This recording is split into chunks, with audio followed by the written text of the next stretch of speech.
Hi friends, welcome back to my channel. ఈరోజు మీకు ఈ సీరియల్లో ఏం జరిగిందో తెలుసుకోవాలి అనుకుంటున్నారా? అయితే వెంటనే మనం సీరియల్లోకి వెళ్ళిపోదాం. ఇక స్వప్న కొట్టిన దెబ్బలకి రుద్రని తెలియక పిచ్చిదానిలాగా రాహుల్ వైపు చూస్తుంది. రాహుల్, మమ్మీ ఏంటి నన్ను చూస్తున్నావు? నేను నిన్ను టచ్ కూడా చేయలేదు, అయినా నేనెందుకు కొడతాను మమ్మీ? ఇది ఖచ్చితంగా నా పెళ్ళాం పని అని చెప్పి ఇక రాహుల్ మాట్లాడుతూ ఉంటే, నాకు బాగా తెలుసు నన్ను ఇలా తన్నించడానికేగా దాని వెంటపడి మరీ పెళ్లి చేసుకుని ఇంట్లో పెట్టావు. ఇదంతా నీ వల్లే ఈడియట్ అని చెప్పి ఇక రుద్రాణి అయితే రాహుల్ని తిడుతుంది. రాహుల్, ఏంటి మమ్మీ ఎప్పుడు దాని గోలేనా? ఇప్పుడు మనం పార్టీ చేసుకుని ఎంజాయ్ చేయాల్సిన టైం అని చెప్పి ఇక రాహుల్ అయితే రుద్రాణిని డైవర్ట్ చేస్తాడు.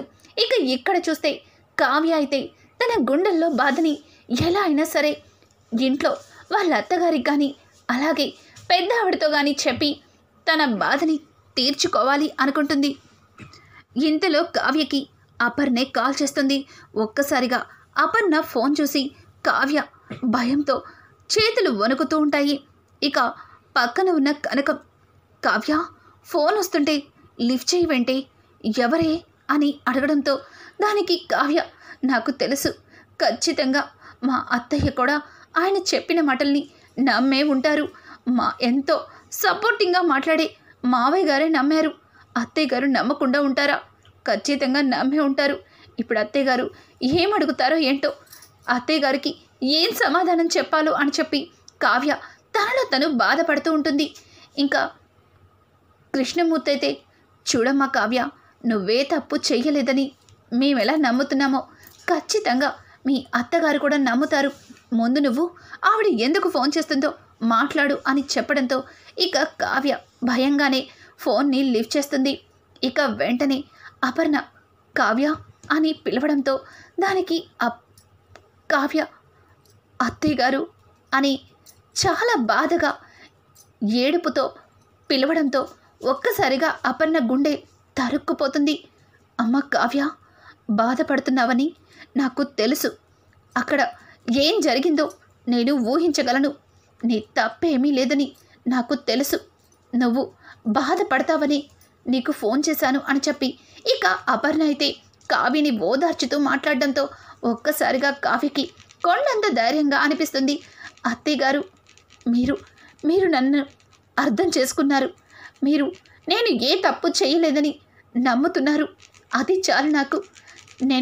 నేను మీతో మాట్లాడాలి అని చెప్పి ఇక కావ్య అనడంతో దానికి అపర్ణ కూడా, నేను కూడా దానికి ఫోన్ చేశాను. నేను నీతో మాట్లాడాలి. రేపు ఉదయాన్నే గుడికి రా అని చెప్పి ఇక అపర్ణ, చూడు ఏడుస్తూ కూర్చోకుండా భోంచేసి నిద్రపో, సరేనా అని చెప్పి అపర్ణ కావ్యకి ధైర్యం చెప్పి ఫోన్ అయితే కట్ చేస్తుంది. ఇక కావ్య వెంటనే కళ్ళనీళ్ళు తుడుచుకొని, అమ్మ, మా అత్తగారు నేనే తప్పు చేయలేదని నమ్ముతున్నారమ్మా. మా అత్తగారే ఫోన్ చేసి నాకు ధైర్యం చెప్పారు.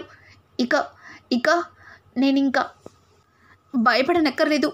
ఉదయం నన్ను అత్తయ్య గారు గుడిలో కలవాలంటున్నారు అని అనడంతో ఇక కనకమైతే, ఏంటి మీ అత్తగారు నిన్ను గుడికి రమ్మన్నారా?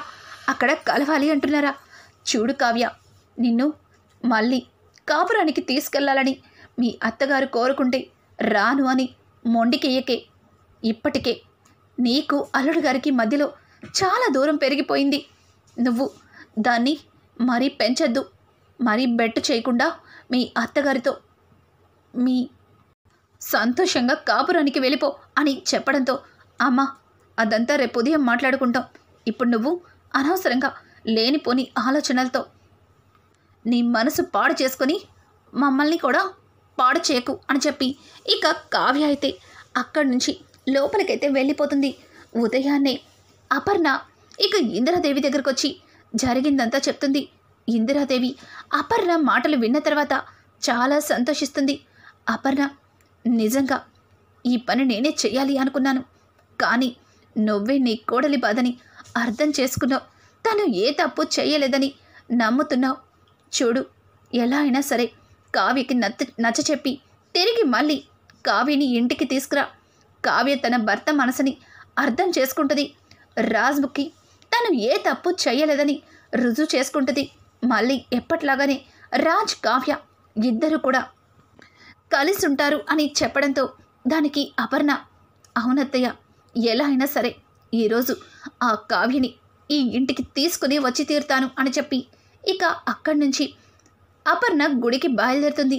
ఇదంతా దొంగచాటుగా విన్న రుద్రాణి, అమ్మ, వదిన, నువ్వు మా అమ్మ కలిసి ఆ కావ్యని మళ్ళీ ఇంటికి తీసుకురావడానికి పెద్దగానే ప్లాన్ చేస్తున్నారు.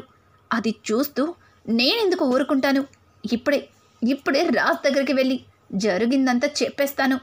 ఆ కావ్యని ఎట్టి పరిస్థితుల్లో ఈ ఇంట్లో అడుగు పెట్టనివ్వను. ఎంత కష్టపడి కావ్యని ఇంటి నుంచి వెళ్ళగొడితే మీరు ఇట్టే తెచ్చేస్తానంటే నేను ఊరుకుంటానా అని చెప్పి రుద్రాణి తన మనసులో అనుకుని రాజ్ కోసం వెతుకుతుంది. ఇక ఇక్కడ చూస్తే కావ్య అపర్ణ ఎప్పుడు వస్తుందా అని గుడి దగ్గర ఎదురు చూస్తూ ఉంటుంది. ఇక ఇంతలో కనకం కావ్యకి ఫోన్ చేసి, ఒసే కావ్య, మీ అత్తగారు నిన్ను తిరిగి మళ్ళీ తనతో ఆ ఇంటికి తీసుకెళ్తానంటే రానని మొండికెయ్యకే అని చెప్పి కనకం కావ్య ఫోన్ లిఫ్ట్ చేయడంతోనే మాట్లాడుతుంటే, అమ్మా, ఎన్నిసార్లు చెప్తావు? నేను ఇంకా మా అత్తగారితో మాట్లాడిందే లేదు. ఈలోపే నువ్వు 10 సార్లు ఫోన్ చేసావు.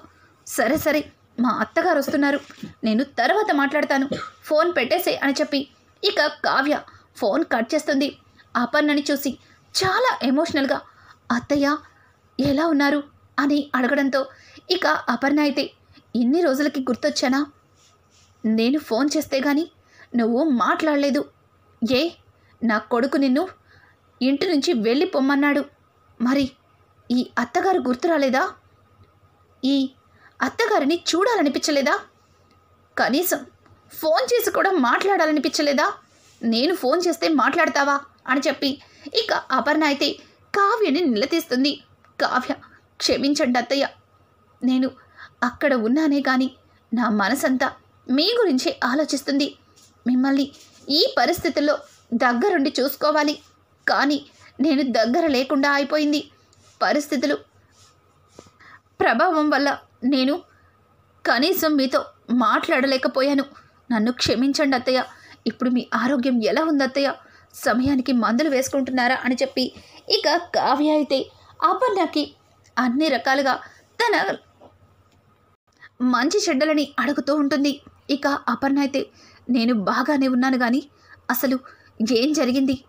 ఆ అవార్డ్ ఫంక్షన్లో నువ్వు ఎందుకు ఆ సామంత్ వాళ్ళకి డిజైన్స్ వేసి ఇచ్చావు?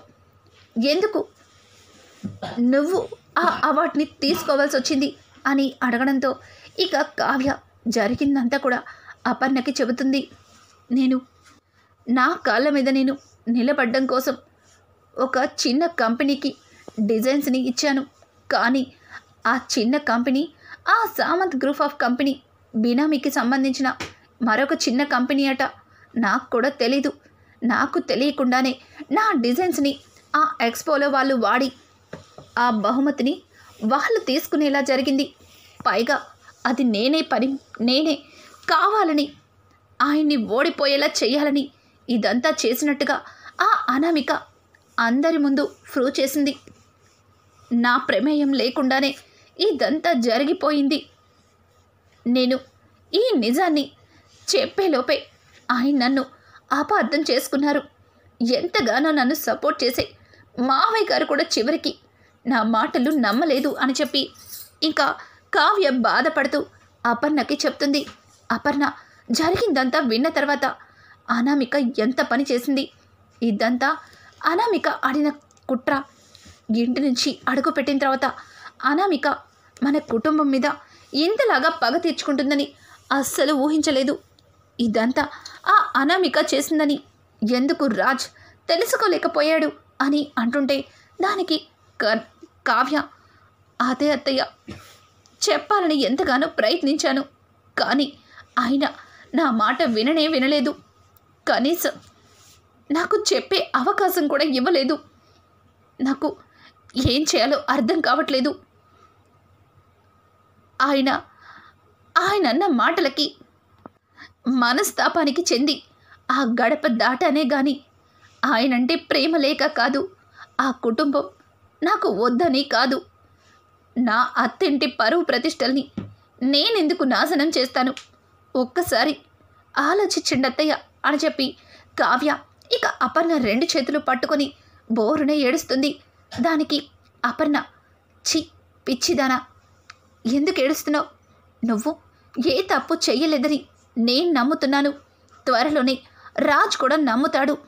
కానీ నువ్వు అక్కడుండి వాడు ఇక్కడుంటే నువ్వనుకున్నది ఏది జరగదు. అందుకే చెప్తున్నాను కదా, మళ్ళీ నువ్వు ఆ ఇంటికి కాపురానికి వచ్చేయి. నీ పుట్టింట్లో ఉండి ఏమీ సాధించలేవు అని చెప్పి ఇక అపర్ణ అయితే కావ్యకి నచ్చ చెప్తుంది. ఏం మాట్లాడుతున్నారు అత్తయ్య? మళ్ళీ నేను ఆ ఇంటికి ఎలా వస్తాను అని అంటుంటే, అదేంటి అలా మాట్లాడుతున్నావు? నువ్వు నా కొడుక్కి భార్యవి, దుగ్గిరాల వారింటికి కోడలివి. మరి ఎలా వస్తానని అడగడమేంటి అని అంటుంటే, అది కాదత్తయ్య, ఆయనే చెప్పారు ఆ ఇంట్లో నాకు ఎట్లాంటి స్థానం లేదని. పైగా మీ అందరి బలవంతం మీద ఆయన నాతో సంతోషంగా ఉన్నట్టు నటించారట. మరి ఆ మాటలన్నింటికి సమాధానం లేకుండా నేను అని అంటుంటే, ఇంకా నేను అని ఇలా మాటలు సాగతీస్తుంటే మీ ఇద్దరి మధ్యలో ఉన్న దూరం తరువాత ఎవ్వరొచ్చి కలపాలనుకున్నా కలపలేరు.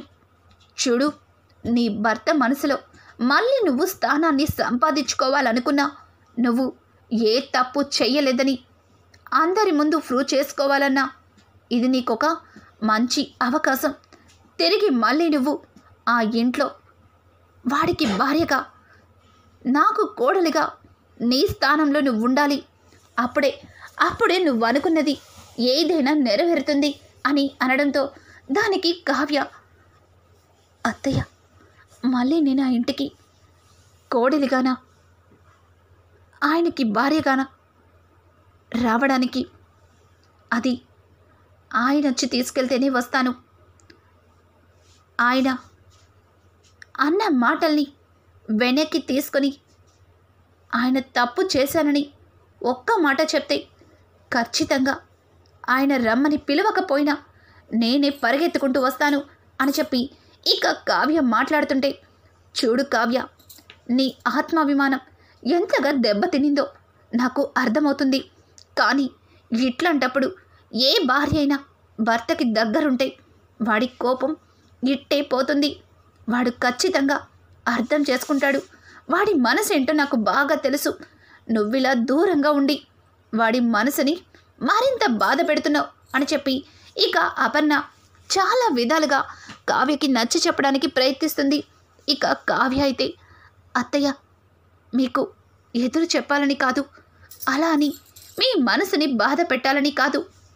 ఆ ఇంట్లో ఏ తప్పు చేయలేదని నేను రుజువు చేసుకున్న రోజే సంతోషంగా మీరన్నట్టుగానే ఆ ఇంట్లో అడుగు పెడతాను. అంతవరకు నన్ను ఆ ఇంటికి రమ్మని పిలవకండి ప్లీజ్ అని చెప్పి ఇక కావ్య అయితే అపర్ణ చెయ్యి పట్టుకొని అడుగుతూ ఉంటుంది. అపర్ణ కావ్యాన్ని దగ్గరగా తీసుకుని, చూడు కావ్య, అంత మొండితనం పనికిరాదు. కానీ నువ్వేంటో రుజువు చేసుకోవడానికి నీకొక మంచి అవకాశం వచ్చింది. ఇంతకుముందు నువ్వు ఆఫీస్లో జాబ్ చేయడానికి నన్ను పర్మిషన్ అడిగావు. అప్పుడు మీ మావయ్య గారు నీతో అగ్రిమెంట్ మీద సంతకం పెట్టించమని ఫోన్లో మాట్లాడడం విన్నాను. అంటే నువ్వు మన కంపెనీలో డిజైనర్గా జాబ్ చేయడానికి అగ్రిమెంట్ మీద సంతకాలు పెట్టావు. అది మర్చిపోయి మరొక కంపెనీకి ఉద్యోగానికి వెళ్ళావా అని అడగడంతో, అత్తయ్య నిజంగా మీరు నాకు మంచి సలహా ఇచ్చారు. మీరు చెప్పినట్టు నిజంగానే నేను మన కంపెనీ డిజైనర్గా అగ్రిమెంట్ మీద సంతకం పెట్టాను. అంటే నేనిప్పుడు స్వరాజ్ గ్రూప్ ఆఫ్ కంపెనీకి డిజైనర్ని. నన్ను ఆపే హక్కు, అధికారం కనీసం ఆ కంపెనీ చైర్మన్ అయినా ఆయనకు కూడా లేదు. అంటే ఇప్పుడు నేను ఆ కంపెనీకి వెళ్ళి నేను ఏ తప్పు చేయలేదని రుజువు చేసుకోమని చెప్తున్నారు. అంతే కదా అని అంటుంటే ఇక అపర్ణ నవ్వుతూ అవును అంతే, అంతేకాదు నా కొడుకు కూడా దగ్గరే ఉండాలి, ఉంటావని నీకు సలహా ఇస్తున్నాను. చూడు, ఇప్పుడు నీ డిజైన్స్తో ఆ అనామిక కంపెనీకి అవార్డు వచ్చేలా చేసావు.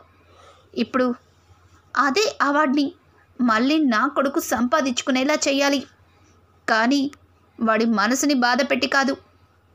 ఇదిగో నా కొడుకు ఇప్పటికే చాలా కుంగిపోయాడు.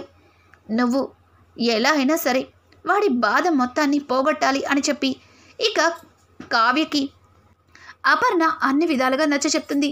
అలా అత్త కోడలిద్దరూ కూడా మళ్ళీ రాజ్కి దగ్గరవడం కోసం అపర్ణ వేసిన ప్లాన్లో కావ్య రాజ్ జీవితంలోకి ఎలా అడుగు పెట్టబోతుంది. ఇక్కడ చూస్తే అనామిక రుద్రాని కలిసి మళ్ళీ కావ్య రాజ్ల మధ్యలో దూరాన్ని మరింత పెంచడానికి ఏం ప్లాన్ చేస్తున్నారు. రానున్న ఎపిసోడ్స్ అయితే మరింత ఇంట్రెస్టింగ్గా మారబోతున్నాయి. ఈ వీడియో మీకు నచ్చినట్టయితే లైక్ చేసి సబ్స్క్రైబ్ చేసుకోవడం మాత్రం మర్చిపోకండి. Thanks for watching. Hi friends, welcome back to my channel. ఈరోజు మీకు